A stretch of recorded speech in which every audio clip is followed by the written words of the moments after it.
만약 3.7조 원의 전력 구입비 절감 등 비용 절감 효과가 없었더라면 5천억 적자로 지난 24년도 회계는 그렇게 끝났을 것이다. 공공기관 운영에 관한 법률 전면 개정으로 경영평가를 포함한 불합리한 제도와 지배 구조를 개선해서 전력 노동자들의 권익을 신장시켜 나가겠습니다.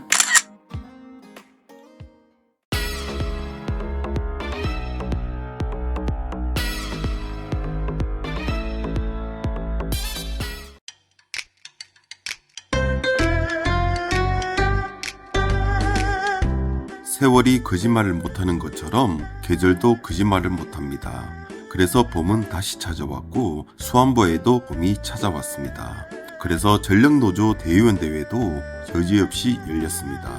화면으로 보시는 것처럼 전력노조 조합원 뿐만 아니라 많은 이들이 먼 길을 마다하지 않았습니다.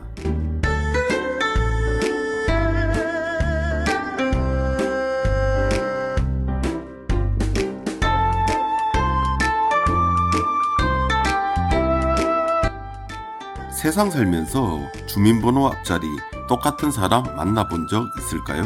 저는 있습니다. 화면으로 보이는 사람 서부발전노조 부위원장입니다. 저와 같은 날 태어났습니다. 신기하죠? 그리고 한 분 더 소개해드리겠습니다. 김준영 의원 보좌관인데 역시나 뼛속까지 전력 노동자입니다. 유튜브라서 채널 잠깐 소개하겠습니다. 만물 박사란 말이 있죠. 모르는 것이 없고 못하는 게 없는 사람입니다. 채널명이 여행 아재입니다. 그런데 검색하면 찾기 힘드니까 주소를 직접 찍어야 합니다. 화면으로 보이시죠? 여행과 역사를 함께 다루는 영상이 되겠습니다. 구독과 좋아요, 알림 설정은 사랑입니다. 많은 관심 부탁드리고 여담은 이점하기로 하고 지난해 대회 영상 보시면 분위기가 많이 가라앉아 있었을 겁니다. 그런데 원래는 분위기가 조금 다릅니다. 한전 적자 문제를 겪으면서 공기업을 둘러싼 많은 문제들이 발생했습니다. 그런 부분 잠깐 살펴보고 대선을 앞두고 있습니다. 많은 변화가 있을 겁니다. 노조 입장 들어보겠습니다. 그리고 내년이면 전력노조가 창립 80주년을 맞이합니다. 그 얘기도 잠깐 해보겠습니다. 그럼 현장으로 가보시죠.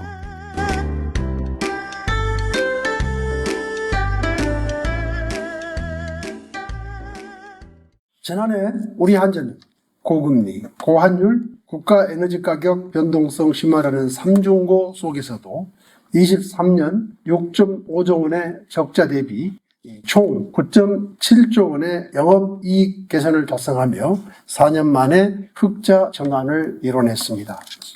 9.7조 원의 이익 개선 중에서 23년도 요금 인상으로 인한 효과는 4.5조 원이기 때문에 한전이 단독으로 이뤄낸 것은 5.2조 원이라고 할 수 있습니다.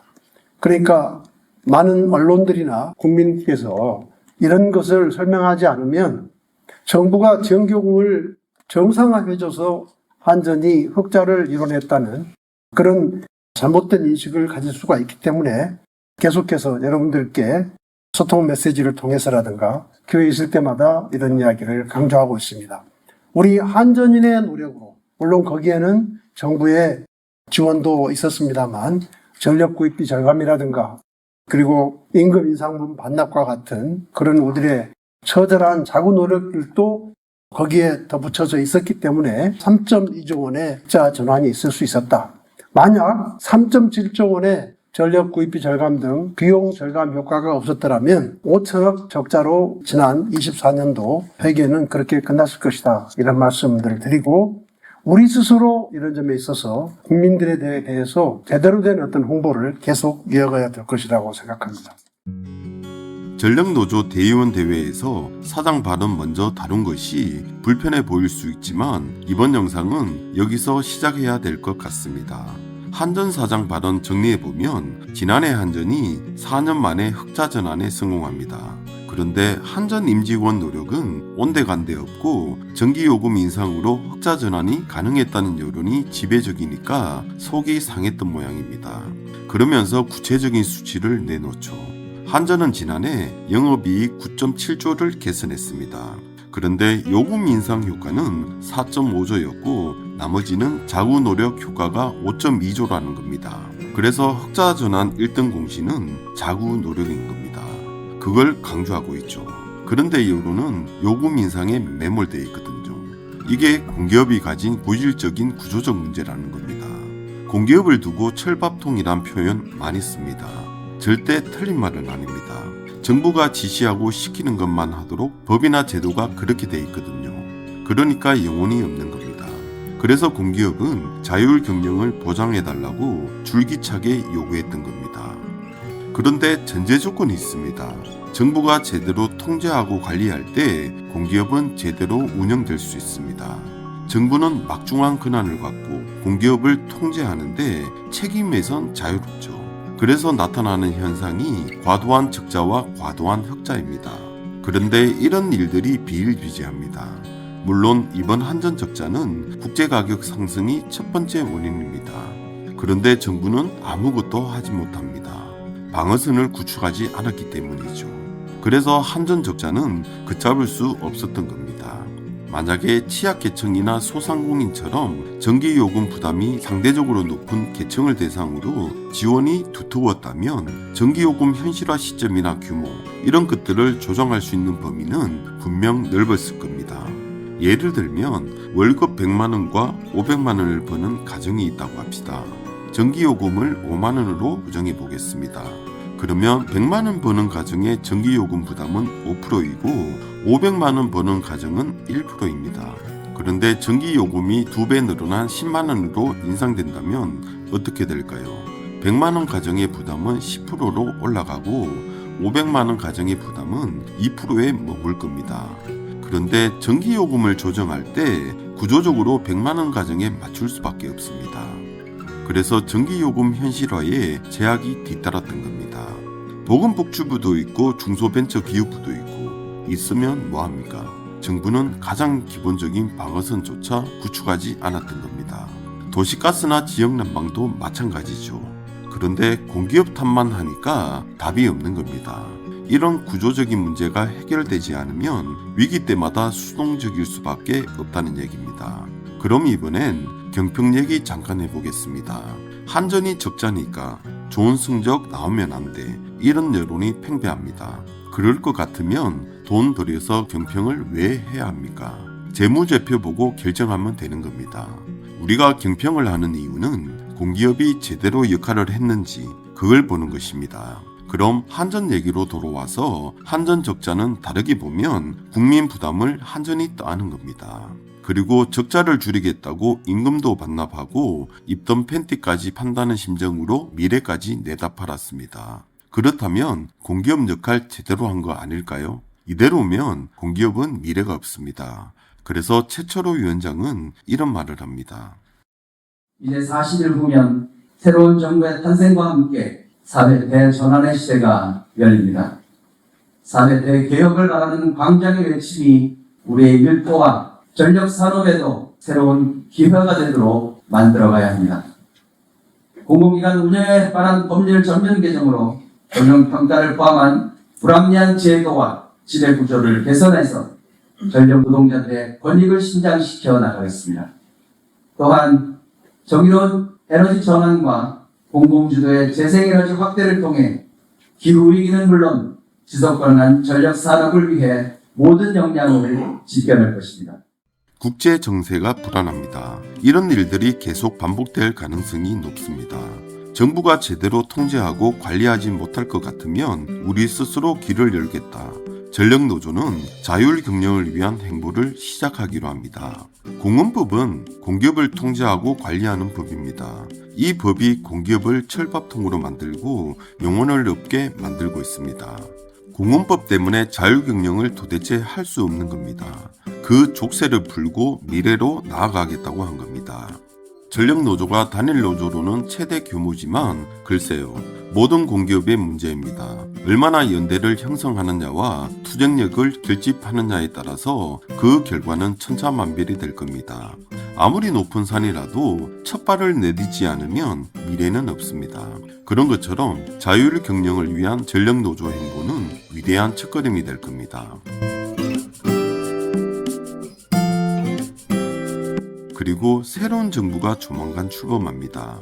에너지 정책도 많은 변화가 있을 겁니다. 한국노총도 바람직한 에너지 정책을 위해 전력노조를 전폭 지원하겠다고 약속합니다. 약속 지키라고 증거 남깁니다. 다가오는 대선은 정상화로 가는 시작이 될 것입니다. 전력산업 또한 산업전환과 정의로운 에너지 전환이라는 시대적 변화에 대응하는 중요한 시기를 맞이하고 있습니다. 이 과정에서 전력노조는 수세적 방어를 넘어 공세적 자세로 국가 에너지 산업 전반의 담론을 주도해야 하는 막중한 시대적 요청에 직면해 있습니다. 한국노총은 전력노조의 정당한 정책 요구가 국회를 넘어 정부 정책 전반으로 확산되고 에너지 정책의 당당한 주체로서의 지위를 확보할 수 있게 하는데 그 모든 노력을 다할 것임을 굳게 약속드립니다. 내년이면 전력노조 창립 80주년이 됩니다. 히스토리 잠깐 살펴보면 전력노조 전신은 경성전기 노조입니다. 해방 직후였던 1946년 경성전기 노조가 설립됐습니다. 노조법이 제정되고 설립을 처음으로 신고한 노조입니다. 그런 역사와 함께 이듬해 우리나라 최초의 단체 협약을 체결하기도 했죠. 그리고 1961년 한전이 출범하면서 경성전기 노조와 조선전업노조 그리고 남선전기 노조가 해산되고 한국전력노동조합이란 이름으로 통합된 노조가 출범하게 됩니다. 그리고 이듬해 이름이 한국에서 전국으로 변경되면서 현재에 이르고 있습니다.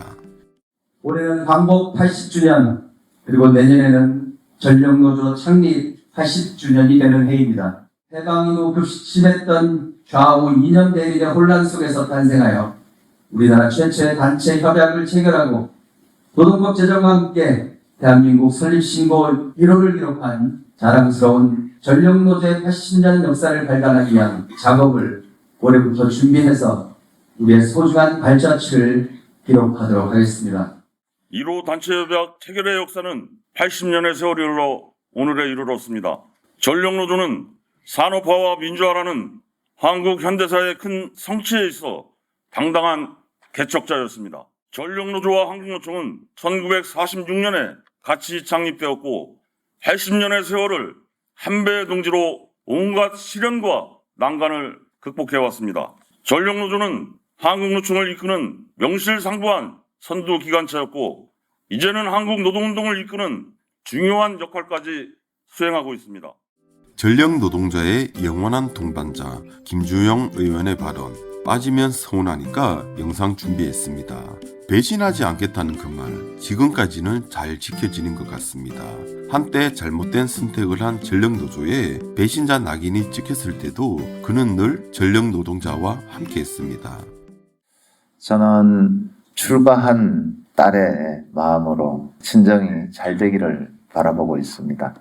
그리고 친정이 어렵다고 생각하면은 저도 굉장히 우울해지고 그러는데 다시 또 친정이 잘 나갔으면 좋겠다는 바람과 이제 잘 될 거라는 그런 믿음을 갖고 오늘 에너지를 얻어서 올라가도록 하겠습니다. 제가 노조위원장을 할 때도 배신하지 않는 위원장이 되겠다고 했는데 지금은 정치에 갔지만은 그래도 우리 후배들 생각하고 또 전력노조와 한국전력을 생각하면서 배신하지 않는 그런 정치를 하도록 하겠습니다. 그러다 보니 이 팬덤 현상이 없어서 별로 인기는 없습니다. 그렇지만은 늘 동지들과 함께 했던 그런 힘겨운 시간들 생각하면서 우리 앞에 놓인 언덕길과 자갈길 그리고 많은 장애물이 있을 것입니다. 하지만 우리 전력노동지들이 자유의지를 포기하지 않고 전력노동자들이 굳건한 연대를 지켜낸다면 반드시 이겨내리라고 확신합니다.